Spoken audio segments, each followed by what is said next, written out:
بسم اللہ الرحمن الرحیم۔ گمنام ہیرو کے معزز ناظرین، السلام علیکم۔ آئیے چلتے ہیں کہانی کی طرف۔ ناصر خوف سے کانپتے ہوئے یہ سب دیکھتا رہا۔ یہ کیا ہو رہا ہے ان کے ساتھ؟ کون ہیں یہ لڑکے؟ یہ لڑکے چور ہیں، میں نے کہا۔ بے ایمانی کرتے ہیں حرامی۔ کیسی بے ایمانی؟ پیسے مارتے ہیں، لالچی کتے، حرام لگ گیا ہے منہ کو، میں نے کہا۔ یہ سب باتیں میں نے اسی ماحول میں سیکھی تھی۔ میں وہی زبان بولنے لگا تھا جو یہاں بولی جاتی تھی۔ بچہ ہمیشہ بڑوں کی زبان بولتا ہے۔ اگر میری پرورش کسی مہذب، تعلیم یافتہ اور ادب دوست گھرانے میں ہوتی تو میرے اعتبار مختلف ہوتے۔ ابھی تو میں یہ بھی نہیں جانتا تھا کہ جو کچھ میں کہہ رہا ہوں وہ کس حد تک صحیح ہے یا غلط ہے۔ میں صرف یہ سمجھتا تھا کہ اسی لہجے میں یہی باتیں کر کے وہ تمام فوائد حاصل کر سکتا ہوں جو دوسروں کو حاصل نہیں۔ یہ سب کہاں جا رہے ہیں ناصر بھائی؟ اس نے کہا۔ کام پر، میں نے کہا۔ بھیک مانگنے؟ وہ بونچکا رہ گیا۔ بھیک مانگنے؟ کیا یہ فقیر ہیں؟ اور کیا بھیک مانگنے والا بادشاہ ہوتا ہے؟ مگر یہ کیوں بھیک مانگتے ہیں؟ میں نے کہا ہر آدمی کوئی کام تو کرتا ہے۔ یہ بچے پڑھتے نہیں،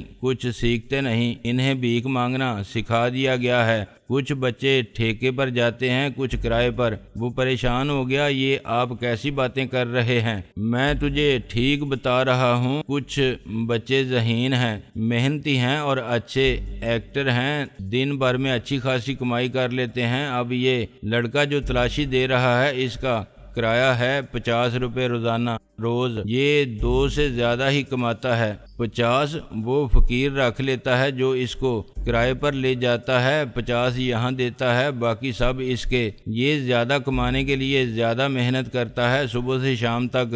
اسے اسامی کی پہچان ہے۔ کبھی کبھی خود اسے 50 بچ جاتے ہیں، مگر صوفی چھین لیتا ہے۔ اس کے پاس 10 روپے سے زیادہ نہیں چھوڑتا، مگر 10 بھی بہت ہیں۔ یہ عیش کرتا ہے۔ پہلے اس کا کرایہ 40 روپے تھا، اب سنا ہے کہ ایک گرلز اسکول کے چوراہے والا فقیر اس کے 60 روپے روز دینے پر تیار ہے۔ زیادہ تر لڑکے ہر ہفتے ٹھیکے پر جاتے ہیں۔ بدھ کی رات کو فقیر بولی لگاتے ہیں۔ موسم اور تہوار کے حساب سے رمضان میں 1000 روپے تک لگ جاتے ہیں۔ 1000 کسے ملتے ہیں؟ یتیم خانے والوں کو۔ پھر جتنی کمائی ہو بولی لگانے والے فقیر کی، اور اس کی مرضی وہ لڑکے کو 5 دے یا 10 دال کھلائے یا مرغی۔ اس کا چہرہ تاریک ہو گیا۔ یہ بعد میں سب فقیر بنیں گے اور اسی طرح لڑکے کرائے پر لے جائیں گے یا ان کی بولی لگائیں گے۔ یتیم خانے والے پکا انتظام رکھتے ہیں کہ کوئی فقیر کسی لڑکے کو لے کر بھاگ نہ جائے۔ 2-4 مرتبہ ایسا ہوا تو پولیس نے فقیر تلاش کر لیا، تھانے میں خوب مارا۔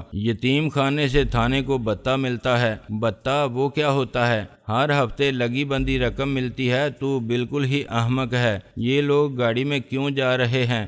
گاڑی ہر بچے کو وہاں چھوڑ دے گی جو اس کی جگہ ہے۔ فقیر وہاں پہلے سے موجود ہوگا۔ رات کو گاڑی ان بچوں کو واپس لے آئے گی۔ ان کی پھر تلاشی ہوگی، سب حساب دیں گے، آمدنی کے مطابق ان کو جیب خرچ ملے گا۔ یہ سب اس کام سے بہت خوش ہیں۔ باہر آزاد رہتے ہیں، اچھا کھاتے ہیں اور اپنی مرضی سے خرچ بھی کر سکتے ہیں۔ جن کو بھیک مانگتے شرم آتی ہے وہ یہاں پڑھتے ہیں، پڑھتے خاک ہیں، سارا کام کرتے ہیں اور جوتے الگ کھاتے ہیں۔ چل اب ہمیں بھی جانا ہے۔ کہاں بھیک مانگنے؟ میں نہیں جاؤں گا۔ میں نے اس کے ایک تھپڑ مارا۔ انکار کی عادت چھوڑ دے ورنہ تیرا حشر خراب ہوگا۔ وہ سہم گیا، غلطی ہو گئی مجھ سے، میں نے کہا، اور میں نے تیرا ساتھ نہ دیا ہوتا تو آج سے ہی تیری ٹریننگ شروع ہو جاتی۔ صوفی کہتا کہ جنگل سے آنے والے جانور کو سدھانا پڑتا ہے۔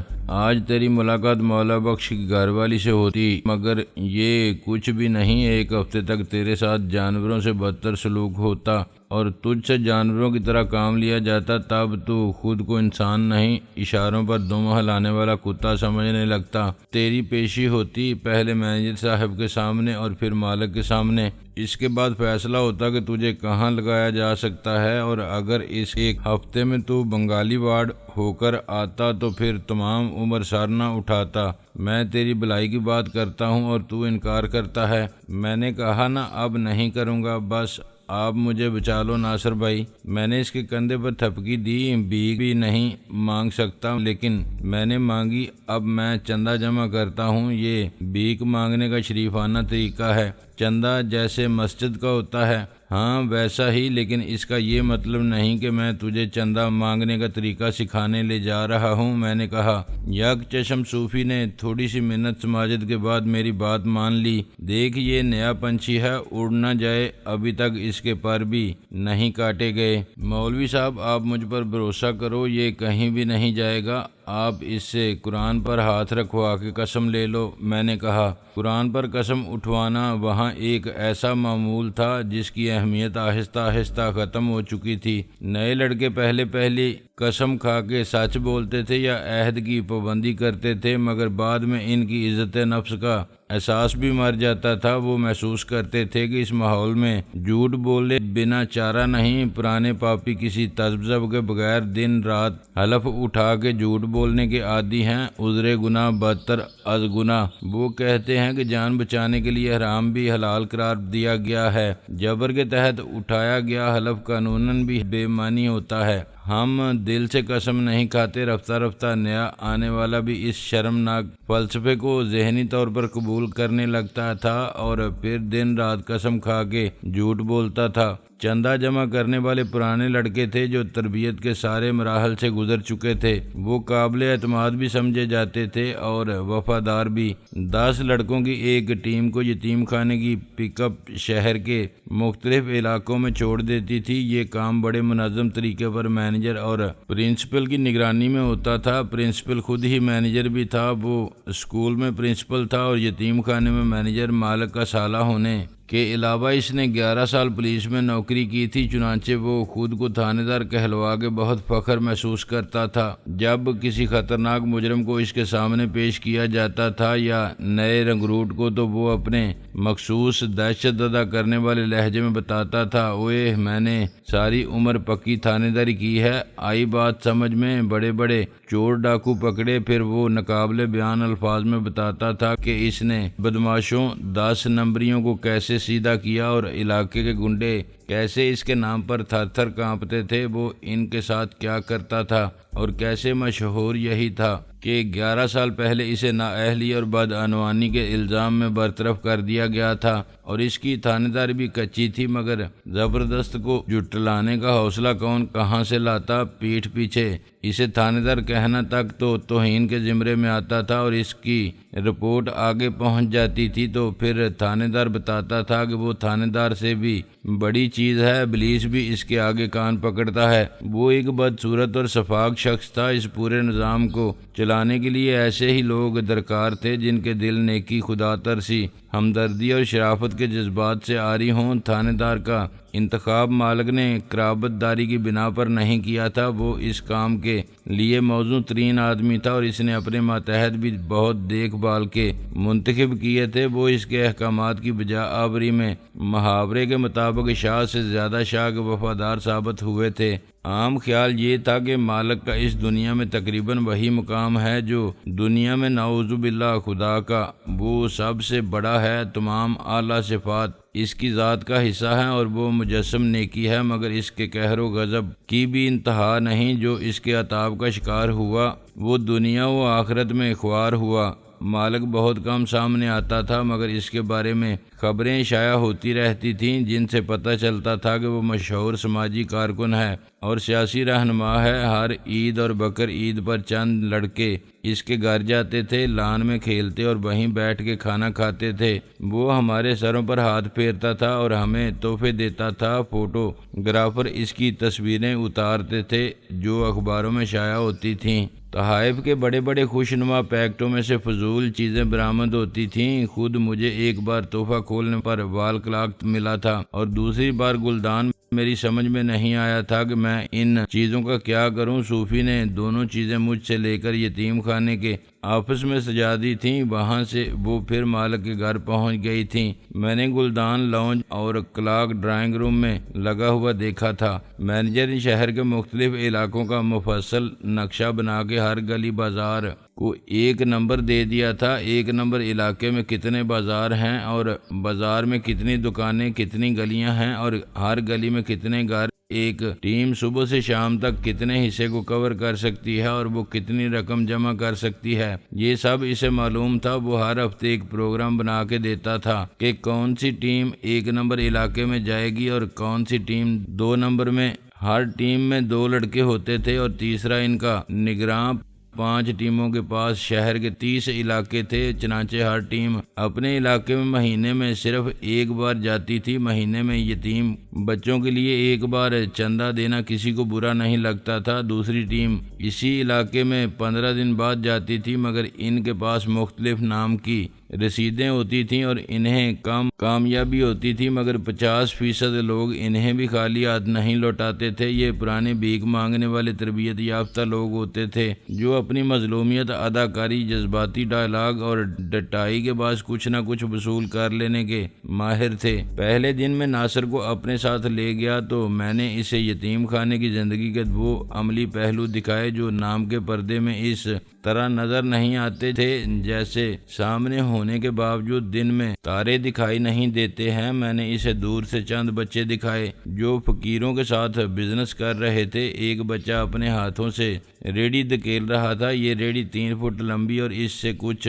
کم چوڑی تھی۔ اس کے چاروں کنارے 1 فٹ اونچے تھے اور اس میں چھوٹے چھوٹے پہیے لگے ہوئے تھے۔ اس کے اندر ایک شخص سمٹا پڑا تھا۔ اس کے کپڑے میلے اور تار تار تھے۔ سر اور داڑھی کے جھاڑ جنکاڑ بالوں میں گرد تھی اور اس کی آنکھوں سے مسلسل آنسو بہہ رہے تھے۔ اس کے بدن کا اوپر والا حصہ دیکھ کے کراہیت سے ابکائی آتی تھی۔ اس کے سینے اور شانوں پر گھاؤ تھے جن پر خون جم گیا تھا۔ زخموں پر مکھیاں بنک رہی تھیں۔ اس کے ہاتھوں اور پیروں پر میلی پٹیاں تھیں اور نفرت انگیز داغ تھے، سفید اور لال پیلے، جو مرہم اور دوائیں تھوپنے سے پھیل گئے تھے اور مٹی پڑنے سے گندے ہو رہے تھے۔ لڑکا اسے ریڑھی میں ڈال کے ایک فٹ پاتھ پر چل رہا تھا۔ یہ فٹ پاتھ لمبائی کے رخ 200 گز کے قریب تھی اور صرافہ بازار کی دکانوں کے سامنے پھیلی ہوئی تھی۔ لڑکا ایک راؤنڈ تقریباً 1 گھنٹے میں پورا کر کے پھر وہیں سے واپس چل پڑتا تھا جہاں سے روانہ ہوا تھا۔ ہر پھیرے کے بعد اس کی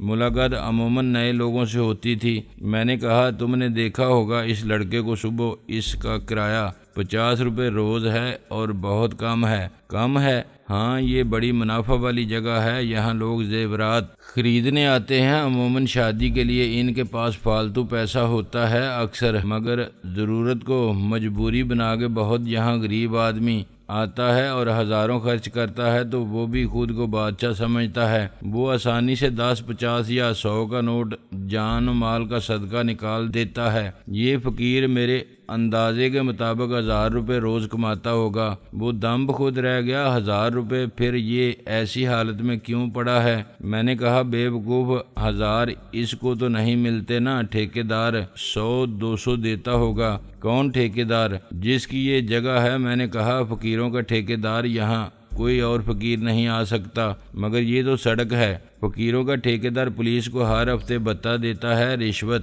اس طرح یہ جگہ ٹھیکیدار کو مل جاتی ہے، اسے یہاں سے کوئی نہیں ہٹا سکتا اور پولیس خود اس کی حفاظت کرتی ہے کیونکہ ان کو بھی آمدنی میں سے حصہ ملتا ہے۔ ٹھیکیدار چاہے تو یہاں دوسرے فقیر کو لا سکتا ہے اور چاہے تو یہ جگہ کسی دوسرے ٹھیکیدار کو دے سکتا ہے، 1,00,000 2,00,000 نقد معاوضہ لے کر۔ یہ میرا اندازہ ہے، شاید اصل معاوضہ بہت زیادہ ہو۔ ٹھیکیدار کون ہے؟ مجھے کیا معلوم، ہوگا کوئی بدمعاش یا کسی کا خاص آدمی، کسی وزیر کے ڈرائیور کا بھائی یا کسی افسر کے خانسامہ کا ماموں۔ ہر روز کی کمائی میں سے 50 روپے لڑکے کو ملتے ہیں جو یہ صوفی کو دیتا ہے 50-60 خود مار جاتا ہوگا، حالانکہ واپسی میں پھر اس کی تلاشی ہوگی، مگر یہ لڑکے بھی طریقے جانتے ہیں، 100-200 فقیر کو ملتے ہوں گے، وہ بھی 100 روپے مار جاتا ہوگا، ٹھیکیدار کو 600-700 ملیں تو 300-400 اس کے، باقی پولیس کے، ہر جگہ ایسے ہی چلتا ہے۔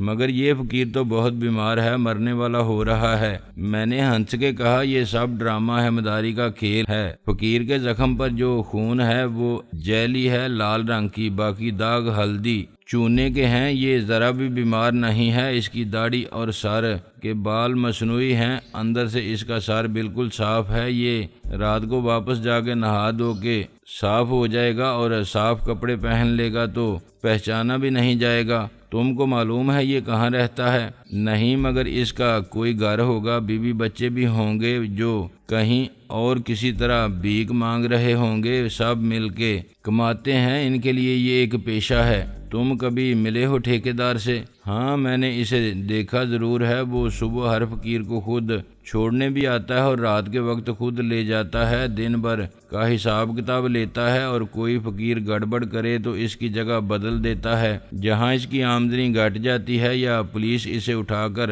لے جاتی ہے اور تھانے میں خوب مارتی ہے، وہ نئی جگہ تلاش کرتا رہتا ہے اور خریدتا بھی ہے، نئے فقیر بھرتی کرتا ہے اور ان کو بھیک مانگنا سکھاتا ہے، ان کو بولنا سکھاتا ہے، رونا اور آواز میں درد پیدا کرنا سکھاتا ہے۔ یہ فقیر ایک مداری ہے جو اپنا تماشا دکھا کے لوگوں سے پیسے بٹور رہا ہے، مگر جو انہیں یہ تماشا کرنا سکھاتا ہے وہ خود کتنا بڑا مداری ہوگا، اس کا تو خود اندازہ کر لے۔ اس وقت میری عمر 17 سال تھی، میں 9ویں جماعت کا امتحان دینے والا تھا، نہ میں اعلیٰ تعلیم یافتہ تھا اور نہ بالغ، لیکن زندگی اگر عمر کے تجربات کا نام ہے تو میں نے 13 سال کی عمر میں دنیا کو اور دنیا میں رہنے والوں کو، ان کے بدلے چہروں کو اور رویوں کو اتنا دیکھ لیا تھا جو شاید عام حالات میں 20-22 سال تک اسکول، کالج اور پھر یونیورسٹی میں پڑھ کے ایم اے کر لینے والا نہیں دیکھ پاتا، کیونکہ اس کی دنیا بڑی محدود ہوتی ہے۔ جو میں آج بتا رہا ہوں اس میں انداز بیان میرا اپنا ہے، ممکن ہے میں نے ناصر سے یہ ساری باتیں ایسے نہ کی ہوں، میرے الفاظ مختلف ہوں، مگر حقائق یہی تھے، جو کچھ میں نے اسے بتایا تھا میرے علم میں اور تجربے میں تھا، وہی تھا جو میں دیکھ سکتا تھا اور محسوس کر سکتا تھا، میرا مشاہدہ اچھا تھا اور میری ذہانت خدا داد تھی، جس کی مدد سے میں نے ہر مداری کو پہچانا اور پھر جو کچھ اس سے سیکھا اسی سے مداری کو مات دی۔ میں اپنے آپ کو بہت چالاک سمجھتا تھا اور اسی پر خوش تھا کہ سب کو بیوقوف بنا کے میں فائدے میں رہا، لیکن یہ پہلا تجربہ اس اعتبار سے مختلف تھا کہ میں نے محسوس کیا کہ ہر مداری کے ساتھ بچہ جمہوریہ کا کردار ادا کرنے میں کامیابی پر فخر کی بات نہیں۔ مجھے احساس ہوا کہ دنیا میں بہت کچھ غلط ہو رہا ہے اور میں صرف اپنا الو سیدھا کر کے مطمئن ہوں، اس طرح میں خود بھی برائی میں شریک ہوں، برے آدمی کا مددگار ہوں، برائی پھیلا رہا ہوں۔ دراصل اپنا ہم نام سے ملنا میری زندگی کا وہ موڑ تھا جس نے میری سوچ کو اور میری شخصیت کو بدل کے رکھ دیا، وہ پہلا تجربہ تھا جس نے میرے احساس کو جھنجھوڑ کر رکھ دیا۔ اگر یہ واقعہ پیش نہ آتا تو شاید میں آج وہ نہ ہوتا جو میں تھا۔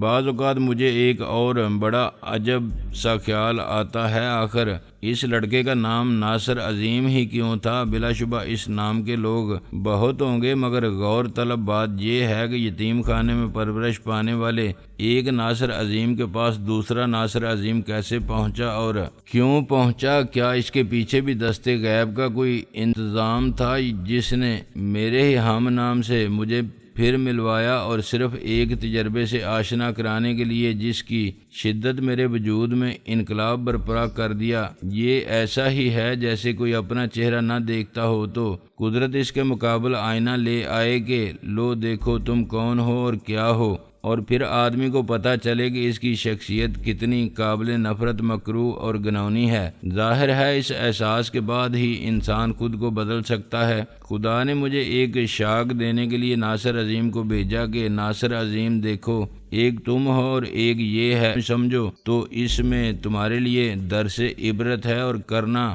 چاہو تو ایسے ہر ناصر عظیم کے لیے تم بہت کچھ کر سکتے ہو۔ کسی اور کے ساتھ کچھ بھی ہوا ہو تم کو احساس نہیں تھا، مگر جب ناصر عظیم کے ساتھ ہوا تو تمہیں لگا کہ تمہارے ساتھ ہوا۔ میں نے ناصر کو ایک اور فقیر دکھلایا جو اندھا نہیں تھا مگر یتیم خانے کے ایک لڑکے کے ساتھ اس کے کندھے پر ہاتھ رکھ کے ہر ایک کے سامنے بڑی درد بھری آواز میں گڑ گڑا رہا تھا۔ ایسی مثالیں بہت تھیں جہاں مداری سرے عام تماشا کر رہے تھے اور دیکھنے والوں کی نظر دھوکہ کھانے کی عادی تھی، چنانچہ مداری پیسے بٹور رہے تھے اور چھوٹے مداری کو بڑا مداری لوٹ رہا تھا، اور بڑے مداری کا مقابلہ اس سے بڑے مداری سے تھا، جو جتنا بڑا مداری تھا اتنا ہی بڑا اس کا کھیل تھا۔ دوپہر سے کچھ پہلے ناصر نے کہا، تم نے ابھی تک چندہ جمع کرنا شروع نہیں کیا؟ میں نے اس کے کندھے پر ہاتھ رکھا، وہ بھی کر لیں گے بیٹا، جلدی کیا ہے؟ پہلے یہ بتا تیرے چچا کا گھر کہاں ہے، میرا مطلب ہے تیرا گھر۔